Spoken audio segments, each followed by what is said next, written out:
இந்த பழைய உடன்படிக்கை குறித்து இன்னொரு வசனத்தை கூட நான் வாசிக்கிறேன். யாத்திராகமம் 24ஆம் அதிகாரம் 1 முதல் 8 வசனங்கள். பின்பு அவர் மோசேயை நோக்கி, நீயும் ஆரோனும் நாதாபும் அபியூவும் இஸ்ரவேலின் மூப்பர்கள் 70 பேரும் கர்த்தரிடத்தில் ஏறி வந்து தூரத்திலிருந்து பணிந்து கொள்ளுங்கள். மோசே மாத்திரம் கர்த்தரிடத்தில் சமைத்து வரலாம், அவர்கள் சமைத்து வரலாகாது, ஜனங்கள் அவனுடனே கூட ஏறி வர வேண்டாம் என்றார். மோசே வந்து கர்த்தருடைய வார்த்தைகள் யாவையும் நியாயங்கள் யாவையும் ஜனங்களுக்கு அறிவித்தான். அப்பொழுது ஜனங்கள் எல்லாரும் ஏகசத்தமாய் கர்த்தர் அருளின எல்லா வார்த்தைகளின்படியும் செய்வோம் என்று பிரயோஜனம் சொன்னார்கள். மோசே கர்த்தருடைய வார்த்தைகள் எல்லாம் எழுதி வைத்து அதிகாலமே எழுந்து மலைகளில் ஒரு பலிபீடத்தை கட்டி இஸ்ரவேலுடைய 12 கோத்திரங்களுடைய இலக்கத்தின்படியே 12 தூண்களை நிறுத்தினான்.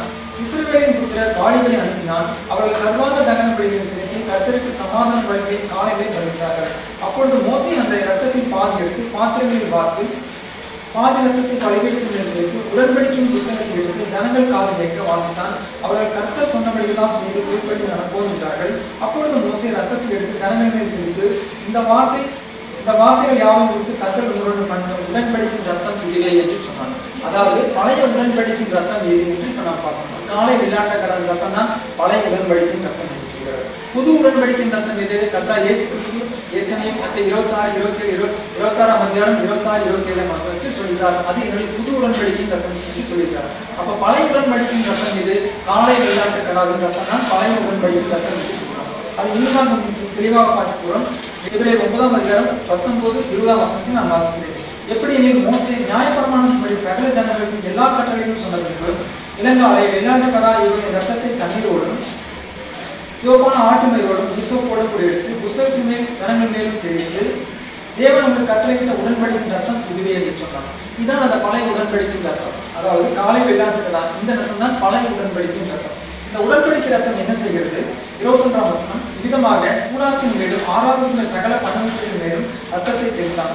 நியாயப்பிரமாணத்தின்படி கொஞ்சம் முறையே எல்லா ரத்தத்தினாலே சுத்திகரிக்கப்படும். ரத்தம் இல்லாமல் பாவம் மன்னிப்பு உண்டாகாது. அதாவது இந்த பழைய உடன்படிக்கையின் ரத்தம் இந்த வெள்ளாட்டுக்கடா ரத்தம். அதாவது இந்த பழைய உடன்படிக்கையின் கற்பனைகளின்படி யாராவது தவறு செய்யும் போது இந்த காலை வெள்ளாட்டுக்கடா வெட்டி அந்த தகனப்படி கொடுக்கும் போது அவங்களுடைய பாவம் மன்னிக்கப்படும். இதுதான் பழைய உடன்படிக்கை, பழைய உடன்படிக்கையின் ரத்தம். இதுதான் பழைய உடன்படிக்கையினுடைய சத்தியம் என்று நாம் அறிகிறோம். அப்படியானால் இன்னொரு வசனத்தை நான் வாசிக்கிறேன். இப்பொழுது எபிரேயர் 8ஆம் அதிகாரம் 10ஆம் வசனத்தை நான் மீண்டும் வாசிக்கிறேன். அந்த நாட்களுக்கு முன்பு நான் இஸ்ரவேல் குடும்பத்தோடு பண்ண உடன்படிக்கையாவது என்னுடைய பிரமாணங்களை அவருடைய மனதிலே வைத்து அவருடைய இருதயங்களை அவர் எழுதுவேன். நான் அவர்கள் தேவனாய்க்கு அவருடைய ஜனமாக இருப்பார்கள். இதுல ஒரு மாற்றம் வருது. அந்த நாட்களுக்கு பின்பு நான் புது உடன்படிக்கை ஏற்படுத்தினேன் அப்படின்னா அந்த நாட்கள் என்று ஒரு குறிப்பிட்ட நாளை சொல்லி அந்த பழைய உடன்படிக்கை புது உடன்படிக்கை இடையே ஒரு குறிப்பிட்ட நாளை சொல்கிறார். அந்த குறிப்பிட்ட நாள் அந்த நாட்கள் எதுவும் நாம் என்று சரியாக நாம் பார்க்க போகிறோம். கலாத்தியர் 3ஆம் அதிகாரம் 19ஆம் வசனம். அப்படியானால் நியாயப்பிரமாணத்தின் நோக்கம் என்ன? வாக்குத்தத்தத்தை பெற்ற சந்ததி வருவதும் அது அக்கறை நிமித்தமாக கூட்டப்பட்டு தேவதூரை கொண்டு மத்தியஸ்தன் கையினாலே கட்டளையிடப்பட்டது. சரிங்களா? அந்த நியாயப்பிரமாணம், அந்த பழைய நியாயப்பிரமாணத்தின் நோக்கம் என்ன? அது ஒரு சந்ததி வருமானம் அது இருக்க வேண்டும். அந்த சந்ததி வருவ வரைக்கும் தான் அந்த நியாயப்பிரமாணம் செயல்படும்.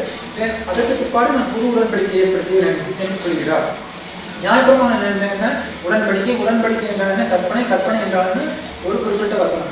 அந்த நியாயப்பிரமாணம் தான் வாக்குத்தத்தத்தை பெற்ற சந்ததி வருமானமும் இருக்கும் என்று சொல்கிறார். அப்படியானால் அந்த சந்ததி யார்? கலாத்தியர் 3ஆம் அதிகாரம் 16ஆம் வசனத்தின் கடைசி பகுதி அந்த சந்ததி கிறிஸ்துவே. அப்ப அந்த கிறிஸ்து வர வரைக்கும் தான் அந்த பழைய நியாயப்பிரமாணம் இருக்கும். அதற்கு பிற்பாடு தான் நான் புது உடன்படிக்கை ஏற்படுத்தினேன் என்று எபிரேயர் 8ஆம் அதிகாரம் 10ஆம் வசனத்தில் சொல்கிறார். அப்படியானால் அந்த சந்ததியான கிறிஸ்துவின் உடன்படிக்கை எது? இப்பதான் நம்ம புது உடன்படிக்கையில வரோம். அதான் கர்த்தர் இயேசு கிறிஸ்துவின் புது உடன்படிக்கை. அந்த உடன்படிக்கை எது? அதை பற்றியான வசனம் எது? அதான் மத்திய 26ஆம் அதிகாரம் 26, 27, 28ஆம் வசனங்களில் சொல்லப்பட்டுள்ளது. அதை நான் மீண்டும் வாசிக்கிறேன். அவர்கள் போஜனம் பண்ணிட்டு இயேசு அப்பத்தை எடுத்து ஆசீர்வதித்து அதை கூட்டி சீஷர்களுக்கு கொடுத்து, நீங்கள் வாங்கி புசியுங்கள், இது என்னுடைய சரீரமாய்க்கு என்றார். பின்பு பாத்திரத்தையும் எடுத்து ஸ்தோத்திரம் பண்ணி அவர்கள் கொடுத்து, நீங்கள் எல்லாரும் இதிலே பானம் பண்ணுங்கள், இது பாவம் மன்னிப்புண்டாகும்படி அநேகருக்காக சிந்தப்படுகிற புது உடன்படிக்கையுடைய ரத்தம். ஏற்கனவே நம்ம பார்த்தோம் பழைய உடன்படிக்கையது, அது எப்படி உருவாக்கப்பட்டது, அதுக்கு அதோடைய ரத்தம் எது என்றெல்லாம் பார்த்தோம். இப்போ இந்த புது உடன்படிக்கை இப்போ நம்ம பார்க்க போகிறோம். அவருடைய இது பாவம் மன்னிப்புண்டாகும்படி அநேகருக்காக சிந்தப்படுகிற புது உடன்படிக்கையுடைய ரத்தமா இருக்கு. அப்படியானால் அவருடைய ரத்தம் நம்முடைய பாவங்களை எப்படி மன்னிக்கிறது என்று பார்க்க போகிறோம். எபேசியர் 1ஆம் அதிகாரம் 7ஆம் வசனம். அவருடைய கிருபையின் ஐஸ்வரியத்தின்படியே இவருடைய ரத்தத்தினாலே பாவம் மன்னிப்பு ஆகிய மீட்பு நமக்கு உண்டாயிருக்கிறது. கர்த்தருடைய நாமம் மகிமைப்படுவதாக. இவருடைய ரத்தத்தினாலே பாவம் மன்னிப்பு ஆகிய மீட்பு இவருடைய ரத்தத்தினால்தான் நம்முடைய பாவம் மன்னிக்கப்படுகிறது என்று இந்த வசனம் சொல்கிறது. இதைத்தான் நாம் சொல்கிறோம். அநேகர் சொல்கிறார்கள் அவருடைய ரத்தம் நம்முடைய பாவங்களை மன்னிக்கிறது, அவருடைய ரத்தம் நம்முடைய பாவங்களை மன்னிக்கிறது என்று. ஆனால் எப்படி நேரடியாக அவர்களோட நம்ம பாவம் நம்மளுக்கு மன்னிக்க போவதில்லை. இன்னும் பிறகு அவர்களுடைய வசனத்தை நாம் பார்க்க போகிறோம். இன்னொரு வசனத்தை நான் வாசிக்கின்றேன். 1 யோவான் 1:7 அவர் ஒளியில் இருக்கிறது போல நாமும் ஒளியிலே நடந்தால் ஒருவரோடு ஒருவர் ஐக்கியப்பட்டிருப்போம். அவருடைய குமாரனாக இயேசு கிறிஸ்துவின் ரத்தம் சகல பாவங்களை நீக்கி நம்ம சுத்திகரிக்கும். இந்த வசனம் அப்படித்தான் சொல்லுது. அவருடைய ரத்தம் நம்முடைய சகல பாவங்களை நீக்குது. அவருடைய ரத்தம் நம்முடைய பாவத்தை நீக்கி நம்ம சுத்திகரிக்கும் என்று சொல்கிறது. அப்படியானால் வேறு ஏதேனும் வழியில் நம்மளுடைய பாவங்கள் மன்னிக்கப்படுகிறதா என்று நாம் பார்க்க போகிறோம். 2 தெசலோனிக்கேயர் 2:13 கர்த்தருக்கு பிரியமான சகோதரரே, நீங்கள் ஆவியினாலே பரிசுத்தமாக்கப்படுகிறனால, அதாவது ஏற்கனவே பார்த்தோம் ரத்தத்தினால் நம் பாவங்கள் மன்னிக்கப்பட்டு நாம் பரிசுத்தமாகிறோம். இங்க என்ன சொல்கிறது? ஆவியினாலே பரிசுத்தமாகிறோம் என்று சொல்கிறது. இன்னொரு வசனத்தை நான் வாசிக்கிறேன். நீதி 3:5 நாம் செய்த நீதியின் கிருபை நிமித்தம் அவர் நம்மை ரட்சியாமல் தமது இரக்கத்தின்படியே மறுஜென்மம் ஒழுக்கினாலும் பரிசுத்த ஆவியினுடைய புதிதாக்கினாலும் நம்மை ரட்சித்தார். இந்த தீர்க்க 3ஆம் அதிகாரத்தை நாம் முழுவதுமாக படிக்கும்பொழுது நாம் எப்படி பாவத்திலிருந்து நாம் புதிதாக்கிறோம் என்று அந்த அதிகாரத்தை நாம் தெரிந்து கொள்ள முடியும். ஆகவே ஏற்கனவே பார்த்தோம் ரத்தத்தின் மூலமாக நாம் பாவம் மன்னிக்கப்படுகிறது என்று. அடுத்த ஒரு வசனம் என்ன சொல்கிறது? அவருடைய ஆவினாலே நாம் பரிசுத்தமாக்கப்பட்டோம் என்று சொல்லப்படுகிறது. இந்த வசனத்தை என்ன சொல்லப்பட்டிருக்கிறது? அவருடைய பரிசுத்த ஆவியினால் நம்முடைய பாவங்கள் மன்னிக்கப்பட்டு நாம் புதிதாகிறோம் என்று நாம் பேசணும். அப்படியானால் ரத்தமும் பரிசுத்த ஆவியும் ரத்தமும் ஆவியும் ஒன்றா என்று நாம் பார்க்க போகிறோம். அப்படியானால் கர்த்தராகிய இயேசு கிறிஸ்துவின் ரத்தமும் நம்முடைய பாவங்களை சுத்திகரிக்கிறது, பரிசுத்த ஆவியினாலும் நாம் சுத்திகரிக்கப்படுகிறோம். அப்படியானால் ரத்தமும் பரிசுத்த ஆவியும் ஒன்றா, இவர்களுக்குள்ள என்ன தொடர்பு இருக்கிறது என்று நாம் பார்க்கலாம். 1 யோவான் 5:7-8 நான் வாசிக்கிறேன். பரலோகத்திலே சாட்சியர்கள் 3 இதா வார்த்தை பரிசுத்த ஆவி என்பவர்களே, இம்மூவரும் ஒன்றாயிருக்கிறார்கள். உலகத்திலே சாட்சியர்கள் 3 ஆவி ஜலம் ரத்தம் என்பவர்களே, இம்மூன்றும் ஒருமைப்பட்டிருக்கிறது. அதாவது ஆவியும் ஜலமும் ஒருமைப்பட்டிருக்கிறது, ஆவியும் ரத்தமும் ஒருமைப்பட்டிருக்கிறது என்று சொல்லி இந்த வேத வசனம் சொல்கிறது. அதாவது ரத்தமும் ஆவியும் ஒருமனப்பட்டிருக்கிறது.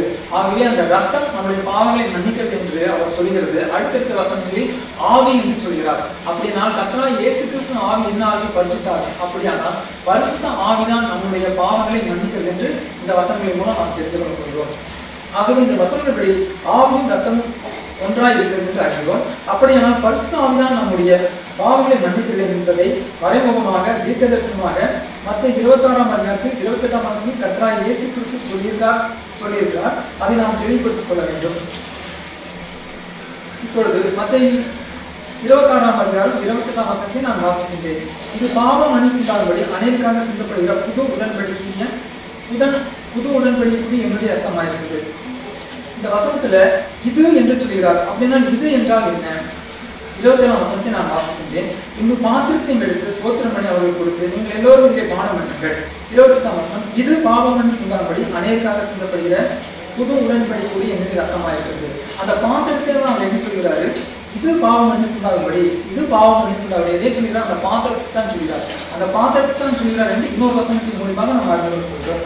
1 Corinthians 10:16 நாம் ஆசீர்வதிக்கிற ஆசீர்வாதத்தின் பாத்திரம் கிறிஸ்துவனுடைய ரத்தத்தின் ஐக்கியமாக இருக்கிறதா அப்படின்னு இந்த வேத வசனத்தில் பார்க்கிறோம். அப்படின்னா அந்த பாத்திரம் என்ன? கர்த்தராகிய இயேசு கிறிஸ்துவின் ரத்தம் என்று சொல்லப்படுகிறது.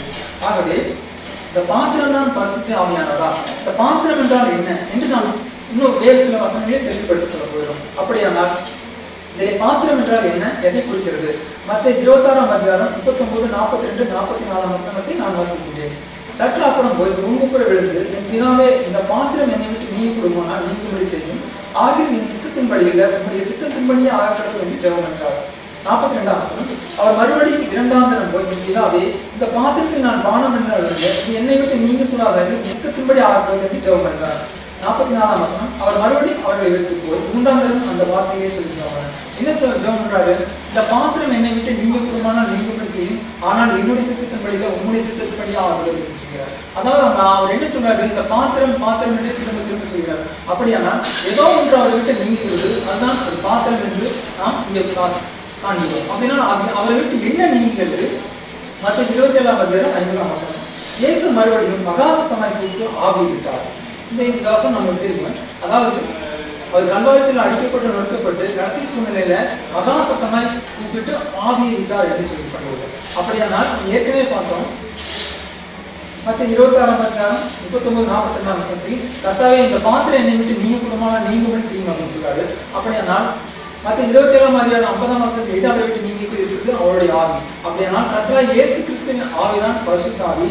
அந்த பரிசுத்த ஆவி தான் இங்கே பாத்திரம் என்று சொல்கிறார். ஆவிதான் சொல்கிறார். 28ஆம் வசனம் இது பாவம் மன்னிப்புண்டாகும் அநேகருக்காக சிந்தப்படுகிற புது உடன்படிக்கைக்குரிய ரத்தம். இது என்றால் என்ன? 27ஆம் வசனம் இந்த பாத்திரத்தையும் எடுத்து ஸ்தோத்திரம் பண்ணி அவருக்கு கொடுத்து நீங்கள் எல்லோரும் இதை பானம் பண்ணுங்கள் என்று சொல்கிறார். ஆகவே இந்த பரிசுத்த ஆவியானது தான் இங்கே மறைமுகமாக தீர்க்க தரிசனமாக சொல்லிக் கொடுக்கிறார். ஆகவே நாம் நல்ல தெளிவாக நல்லா வேத வசனத்தை படிக்கும்போது தான் இந்த முழு அர்த்தத்தை தெரிந்து கொள்ள முடியும். சரி, பரிசுத்த ஆவிதான் நம்முடைய பாவங்களை மன்னிக்கிறது என்று இன்னும் ஒரு சில வசனங்களை படித்து நாம் உறுதிப்படுத்திக் கொள்வோம். லூக்கா 3ஆம் அதிகாரம் 6ஆம் வசனம்.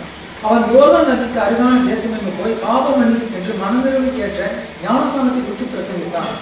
இந்த ஞானஸ்தானம் எதுக்காக நாம் எடுக்கிறோம் என்று தெரியும். நம் பாவங்களை மன்னிப்பு, நம் பாவங்களை அறிக்கிவிட்டு நம் மனதிற்காக நாம் ஞானஸ்தானம் எடுக்கிறோம். அது நம்முடைய பாவங்களை மன்னிக்கிறது என்று நாம் எடுக்கிறோம். மற்ற 3ஆம் அதிகாரம் 5-6 வசனங்களை நாம் வாசிக்கிறோம். அப்பொழுது எருசலேம் நகரத்தாரும் யூதாயா தேசத்தார் அனைவரும் யோர்தானுக்கு அடுத்த சுற்றுப்புறத்தார் யாரும் அவனிடத்தில் போய் தங்கள் பாவங்களை அறிக்கைவிட்டு யோர்தான் நதியை அவனால் ஞானஸ்தானம் பெற்றார்கள்.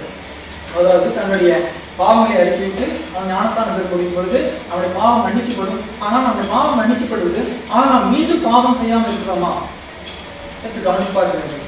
அதுதான் மார்க் 1ஆம் அதிகாரம் 8ஆம் வசனத்தில் மறுபடியும் அவர் சொல்கிறார், நான் ஜலத்தினாலே உங்களுக்கு ஞானஸ்தானம் கொடுத்தேன், அவரோ பரிசுத்த ஆவியினாலே உங்களுக்கு ஞானஸ்தானம் கொடுப்பார் என்று பிரசங்கித்தார்.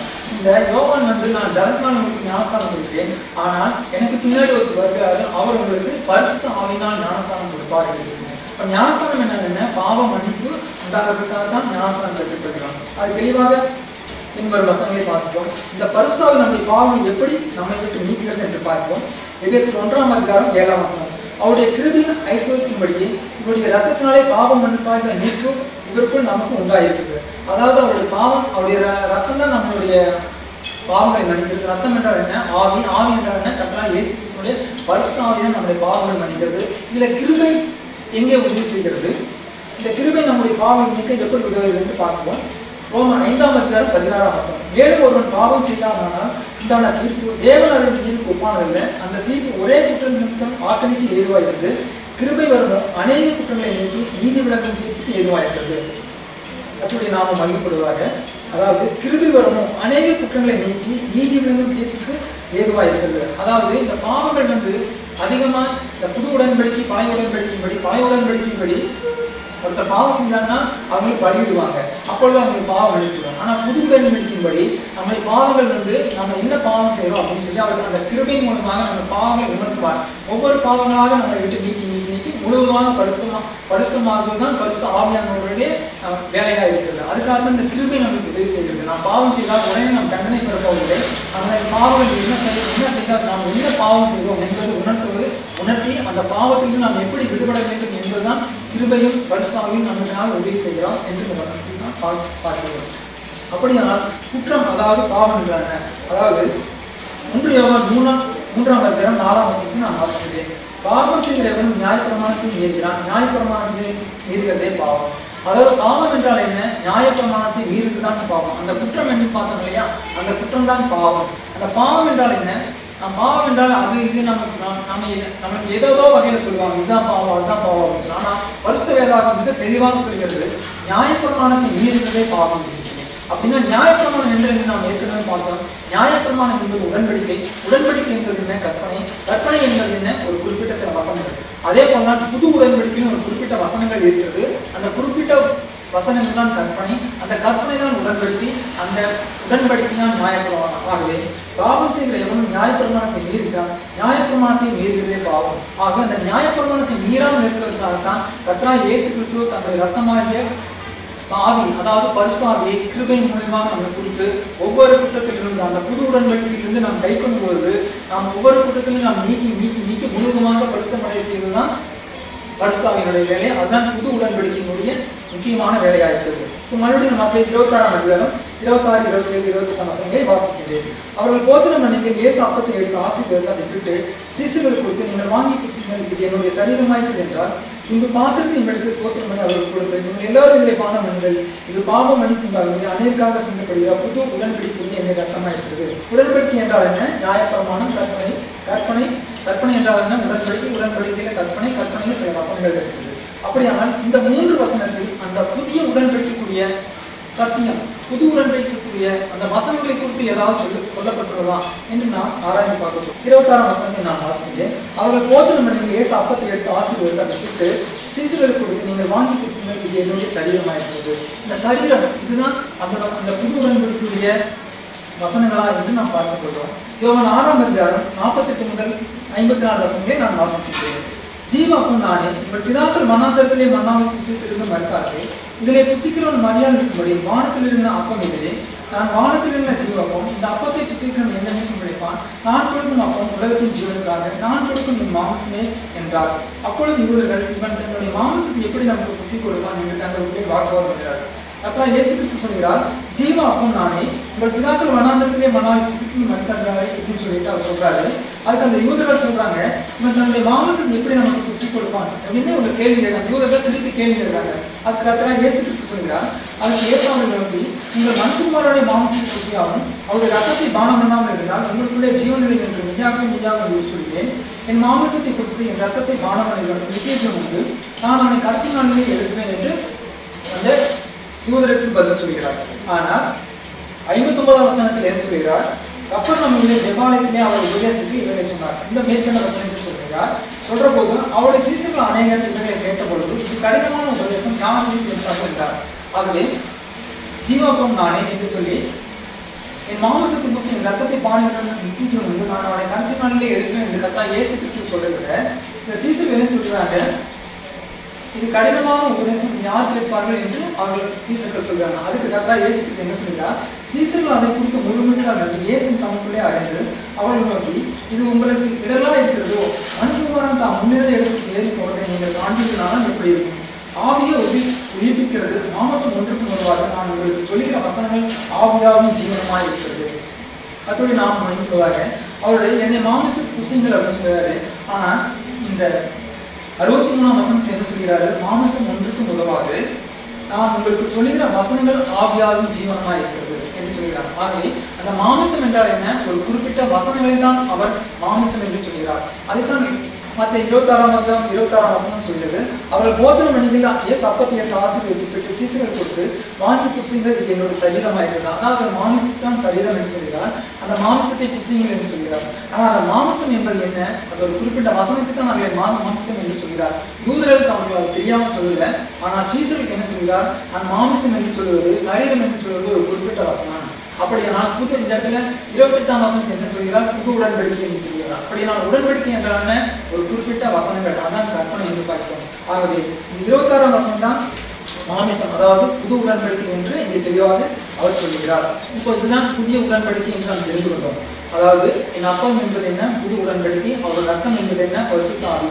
இந்த பரிசுத்த ஆவியானது சில வசனங்கள் கொண்டு நம்மளை பரிசுத்தம் செய்கிறது. அதாவது அந்த புதிய உடன்படிக்கையே நாம் கை கொள்ளும்போது அவர்களுக்கு தவறு நடக்கும்போது கிருபை வந்து நம்மளுக்கு உதவி செய்து பரிசுத்த ஆவியானவர் அந்த உடன்படிக்கையில் இருக்கிற வசனங்களை நாம் கை கொள்ளும்போது நம்ம தவறும் பொழுது அதிலிருந்து நம்மளை பரிசுத்தப்படுத்தி தான் நம்ம பாவம் மன்னிப்பு உண்டாகும், நாம் நித்தியத்துவத்தை அடைகிறோம் என்று நாம் பார்க்கிறோம். அப்படியானால் இவ்வளவு புது உடன்படிக்கை மூலமாகத்தான் நம்மளுடைய பாவங்கள் மன்னிக்கிறது என்று அறிந்திருக்கிறோம். அப்படியானால் அந்த புது உடன்படிக்கை அவரோட வண்ணமை என்ன, அதோடைய சிறப்பம்சங்கள் என்ன என்று தெரிந்து கொண்டால்தான் அந்த புது உடன்படிக்கை மூலமாக நம்முடைய பாவங்கள் எப்படி மன்னிக்கப்படுகிறது என்று நாம் அறிந்து கொள்ள முடியும். அந்த புது உடன்படிக்கையின் வல்லமை, அதாவது அதோட சிறப்பு அம்சங்கள் என்ன என்று நாம் ஒரு சில வசனங்களில் பார்க்க போகிறோம்.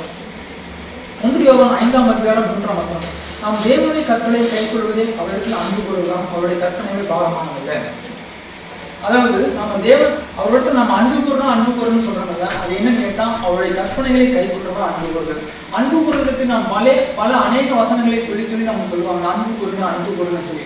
ஆனால் பரிசுத்த வேதாகம் மிக தெளிவாக சொல்கிறது, நாம் தேவனுடைய கற்பனையை கைக்கொள்வதே அவர்களுக்கு அன்பு கூறுவதாம். நம்ம அன்பு கூறுவது என்ன? அவர்களுடைய கற்பனையை கைக்கொள்வது, அதாவது புதிய உடன்படிக்கை. அந்த புது உடன்படிக்கை கைக்கொள்வதுதான் அவர்களுக்கு அன்பு கூறுவது. அன்பு கூறுவது என்று சொல்லி நம்ம வேற ஏதோ காரியங்களை செய்யாமல் இருந்து அவருடைய கற்பனைகள், அந்த புது உடன்படிக்கைகளை நாம் கைக்கொள்வதுதான் அவருடைய அன்பு கூறுதல் என்று இந்த பரிசுத்த வேதாகம் சொல்கிறது. இன்னொரு வசனம் 2 பேதுரு 2ஆம் அதிகாரம் 21ஆம் வசனம், அவர்கள் நீதியின் மார்க்கத்தை அறிந்திருந்தோ தங்களுக்கு ஒப்புவிக்கப்பட்ட பரிசுத்த கற்பனைகளுக்கு விலகுவதை பார்க்கும், அதை அறியாதிருந்தார்களானால் அவர்கள் நலமாயிருக்கும். அதாவது இந்த பரிசுத்த கற்பனை நம்ம தெரிஞ்சுட்டு அதிலிருந்து நம்ம விலகக்கூடாது என்று இந்த வேத வசனம் நமக்கு சொல்கிறது. இன்னொரு வசனத்தை நான் வாசிக்கிறேன். யோவான் 15ஆம் அதிகாரம் 10ஆம் வசனம். நான் என் பிதாவின் கற்பனையை கைக்கொண்டு அவருடைய அன்பிலே நிலைத்திருக்கிறது போல நீங்களும் என் கற்பனையை கைக்கொண்டால் என்னுடைய அன்பிலே நிலைத்திருக்கிறீர்கள்.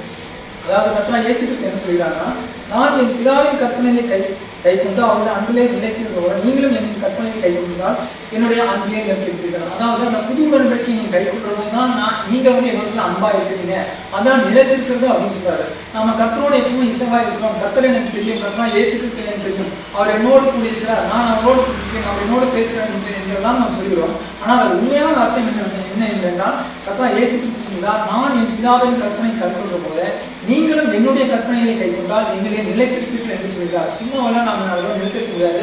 நிலைத்திருக்கக்கூடிய ஒரு அறிவு என்னன்னு கேட்டால் நாம் அவருடைய கற்பனைகளை கைக்கொள்ள வேண்டும். அதுதான் அவரோடு நாம் நிலைத்திருப்பது என்று அர்த்தமாகிறது. இன்னொரு வசனத்தை நான் வாசிக்கிறேன். 1 யோவான் 2ஆம் அதிகாரம் 3ஆம் வசனம். அவருடைய கற்பனையை நாம் கைக்கொள்வதனால் அவரை அறிந்திருக்கணும் என்பதை அதனால் அறிந்திருக்கிறோம். இப்பொழுது கர்த்தராகிய இயேசு கிறிஸ்து நான் அறிந்திருக்கிறேன் என்று சொன்னால் எதனால் அறிந்திருக்கிறோம் என்றால் அவருடைய கற்பனையை கைக்கொள்வதுதான். நாம் ஒருவரை அறிந்திருக்கிறோம் என்று சொன்னால் அவருடைய பெயர் தெரிஞ்சிருக்கும், அவருடைய ஊர் தெரிஞ்சிருக்கும், அவருடைய பழக்க வழக்கம் செய்திருக்கும், அவங்களுக்கு பெற்றோர் தாயார் இப்படியெல்லாம் நாம் அறிஞ்சிருப்போம். அதே மாதிரி கர்த்தராகிய இயேசு கிறிஸ்து எனக்கு தெரியும்னு சொல்லி யார்ட்டாச்சும் நம்ம சொன்னா, ஆனா அவரை பற்றி நீங்க சொல்லுங்க அப்படின்னு சொன்னா என்ன சொல்றீங்கன்னா அவருடைய கற்பனைகளை நாம் கைக்கொள்கிறோம், அதனால்தான் நம்ம அறிந்திருக்கிறோம் என்று வேதவசனம் சொல்லுது. அதாவது அவருடைய கற்பனைகளை நாம் கைக்கொள்ளுவதற்கானால் அவரை அறிந்திருக்கிறோம் என்று அதனால் அறிகிறோம். அவரை எப்படி நாம் அறிஞ்சிருக்கிறோம்னா அவருடைய கற்பனைகள், அந்த கற்பனையாக புது உடன்படிக்கை நாம் அறிஞ்சோம்னா தான் கர்த்தராகிய இயேசு கிறிஸ்து யார் என்று நாம் சொல்ல முடியும். நமக்கும் தெரியும், நாம் மற்றவர்களுக்கு சொல்ல முடியும். இல்லை என்றால் நாம் அவர் சொல்லுவது உண்மையாக இருக்காது. இன்னொரு வசனத்தை நான் வாசிக்கிறேன். யோவான் 14ஆம் அதிகாரம் 21ஆம் வசனம். என் கற்பனைகளை பெற்றுக்கொண்டு அவைகளை கைக்கொள்கிறவனே என்னிடத்தில் அன்பாயிருக்கிறான், என்னிடத்தில் அன்பாயிருக்கிறவன் என் பிதாவுக்கு அன்பாயிருப்பான், நானும் அவனின் அன்பாயிருந்து அவனுக்கு என்னை வெளிப்படுத்துவேன் என்றார். அதாவது என்னுடைய கற்பனைகள், அதாவது கர்த்தராகிய இயேசு கிறிஸ்துவின் புது உடன்படிக்கையுடைய வசனங்களை பெற்றுக்கொண்டு அதன்படி நடக்கிறவங்க தான் எனக்கு அன்பா இருக்கலாம், மற்றவர்கள் என்னால் எனக்கு அன்பா இருக்க மாட்டான் என்று கர்த்தராகிய இயேசு கிறிஸ்து தெளிவாக சொல்கிறார். நான் அன்பா இருக்கிறேன் என்று சொல்லி சும்மா சொல்லக்கூடாது. அவருடைய கற்பனைகளை பெற்றுக்கொண்டு அதன்படி நடக்கிறவன் தான் அவன் உண்மையா இருக்கிறான் என்று கர்த்தராகிய இயேசு கிறிஸ்து சொல்கிறார். அவனுக்கு தான் நான் என்னை வெளிப்படுத்துவேன் என்றும் கர்த்தராகிய இயேசு கிறிஸ்து இங்கே சொல்கிறார். அவனுக்கு தான் பிதாவை நான் வெளிப்படுத்துவேன் என்றும் சொல்கிறார். இன்னொரு வசனத்தை நான் வாசிக்கிறேன். 1 கொரிந்தியர் 9ஆம் அதிகாரம் 21ஆம் வசனம். நியாயப்பிரமாணம் இல்லாதவர்களை ஆதாயப்படுத்திக் கொள்ளும்படிக்கு அவருக்கு நியாயப்பிரமாணம் இல்லாதவன் போல மானேன், அப்படி இருந்தும் நான் தேவனுக்கு முன்பாக நியாயப்பிரமாணம் இல்லாதவனாக இல்லாமல் கிறிஸ்துவின் பிரமாணத்துக்கு உள்ளவனாயிருந்தேன். கர்த்தருடைய நாமம் மகிமைப்படுவதாக. இந்த பவுல் என்ன சொல்கிறார்? நியாயப்பிரமாணம் இல்லாதவனுக்கு நான் நியாயப்பிரமாணம் இல்லாதவன் போல ஆனேன் அப்படின்னு சொல்கிறார். அதாவது ஒருத்தர் நியாயப்பிரமாணம் தெரியலன்னா அதை பற்றி அவர் பேச மாட்டார். இவனுக்கு நியாயப்பிரமாணம் தெரியல, அதனால இவங்க சொன்னா எனக்கு புரியாது அப்படின்னு சொல்லி அந்த நியாயப்பிரமாணத்தை கொடுத்து அவர்களோட பேசுறதில்லை. ஆனால் இந்த பவுல் என்ன சொல்கிறார்? நான் கிறிஸ்துவின் பிரமாணத்துக்கு உள்ளா இருக்கிறேன் அப்படின்னு சொல்றாரு. ஆனா இவங்க தப்பிச்சுக்கிறாரு. எப்படின்னா மற்றவங்களுக்கு நியாயப்பிரமாணத்தை தெரியலன்னு அவங்க சொல்றது இல்லை. ஆனால் இவரு பரலோகராஜ்யம் போவதற்கும் நித்திய ஜீவன சுதந்திரத்துக்கு மனம் திரும்புவதற்கும் இப்படிப்பட்ட எல்லா காரியங்களுக்கும் கிறிஸ்துவின் பிரமாணத்துக்கு உள்ளா இருக்கிறேன் என்று சொல்கிறார். மற்றவங்களுக்கு நியாயப்பிரமாணம் தெரியலன்னா அவங்களுக்கு அது விலைக்கு சொல்றதில்லை. ஆனா இவர் அந்த நியாயப்பிரமாணத்தை நான் உள்ளே இருக்கிறேன் என்று சொல்கிறார். எவ்வளவு அழகா சொல்லியிருக்கிறார். ஆனால் இப்பொழுது நமக்கு நியாயப்பிரமாணத்தை பற்றி தெளிவான ஒரு வசனங்கள் நம்ம தெரிவிருக்குது. ஆகவே இந்த நியாயப்பிரமாணம் என்றால் என்ன, புது உடன்படிக்கை என்றால் என்ன நாம் தெரிந்து கொண்டு இதை நாம் மனம் திரும்பி நித்திய ஜீவனை பெற்றுக்கொள்ள வேண்டியது நம்மளுடைய இந்த வசனத்தை கேட்ட ஒவ்வொருவருடைய கடமையா இருக்கிறது.